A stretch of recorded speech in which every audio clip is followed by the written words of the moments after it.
மதுரை சுதந்திரம் அடைவதற்கு 2 ஆண்டுகளுக்கு முன்னால் 1945ஆம் ஆண்டு எடுக்கப்பட்ட காணொளி காட்சி. இங்கிலாந்தை சேர்ந்த எல்லிசார் டங்கன் என்பவரால் பதிவு செய்யப்பட்ட இந்த காட்சிகள் மதுரை மீனாட்சி அம்மனின் வெளிப்புற தோற்றம். எந்தவிதமான ஆக்கிரமிப்புகளும் இல்லாத வெளிப்புற சுற்றுச்சுவரை பார்க்கலாம். கோபுரத்தின் வர்ணங்கள் பூசப்படாமல் பழமையடைந்திருக்கக்கூடிய நிலைமையும் நாம் காணலாம். வண்டி வாகனங்களற்ற சாலைகள், ஆடை அலங்காரங்கள் ஆபரணங்கள் இல்லாத எளிமையான மனிதர்கள் கோயிலை சுற்றி வருவதை காணலாம். கோயிலின் தெப்பக்குளம் அன்றாட வாழ்வியலுக்கு பயன்படுவதையும் இந்த காணொளி மூலம் நாம் உணரலாம். சுமார் 75 ஆண்டுகளுக்கு முன்னால் உள்ள மதுரையை இன்றளவும் நாம் நினைத்து கூட பார்க்க முடியாது.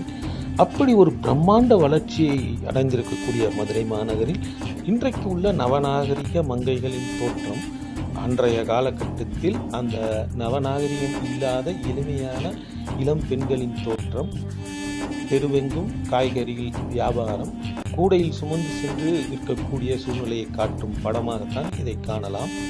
பெண்கள் பெரும்பாலும் ஜாக்கெட் அணியாத சூழ்நிலையில் தான் இப்படத்தில் தென்படுகிறார்கள். வேட்டி சட்டையுடனும் ஏதோ ஒரு கிழிந்த உடைகளுடன் தான் அந்த சிறுமிகள் இருப்பதை நாம் இங்கே காண முடியும். மதுரையின் முக்கிய அடையாளமாக திகழக்கூடிய வைகை ஆற்று பாலம், அந்த பாலத்தை ஒட்டியுள்ள தரைப்பாலம், தண்ணீர் தரைப்பாலத்திற்கு மேல் விழுந்து செல்வதையும், மக்கள் அங்கங்கே ஆடு மாடுகளை ஓட்டிச் சென்று மீன்பிடி விஷயங்களும் நடப்பதை நாம் இங்கே காணலாம். தண்ணீர் மிகுந்து ஓடும் வைகை நதியை இன்று காண்பது எவ்வளவு பெரிய அரிதான காரியமாக தான் இருக்கிறது. ஆனால் அந்த அளவில் தண்ணீர் பாய்ந்து ஓடும் இந்த வைகை நதியில் சர்வசாதாரணமாக ஏழை கிராமத்து மக்கள் தங்கள் உணவிற்காக மீனை பிடித்து செல்லும் காட்சியையும் படமாக்கியிருக்கிறார் எல்லிசார் டங்கன் எனக்கூடிய இங்கிலாந்து நாட்டைச் சேர்ந்த புகைப்படக் கலைஞர்.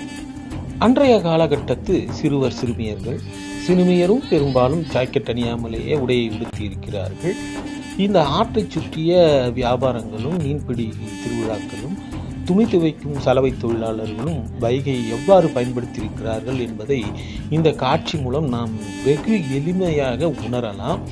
பரந்த வயல்வெளிகள், தண்ணீர் நிரம்பி நிற்கும் காட்சிகள், அப்போதுதான் கட்டப்பட்டுள்ள வைகை ஆற்று பாலம், ஓடிக்கொண்டிருக்கக்கூடிய ஜட்கா வண்டிகள், தூரத்தில் நான்மாடக்கூடல் என்று தமிழிலே கூறக்கூடிய மதுரை மீனாட்சி அம்மனின் கோயிலின் வெளிப்புற அழகான தோற்றம்.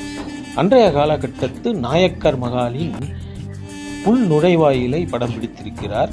அந்த நாயக்கர் மகாலின் இன்றைய தோற்றம் மிக பிரமிப்பாக இருக்கும். ஆனால் அன்றைய காலகட்டத்தில் சற்று பொலிவு இல்லாத சூழ்நிலையில் காணப்படுவதையும் நாம் இங்கு காணலாம். பராமரிப்பு கொஞ்சம் அற்ற நிலைமையிலும் இவ்வாறே உள்ளதாகவும் இந்த புகைப்பட காட்சி மூலம் நாம் தெரிந்து கொள்ளலாம்.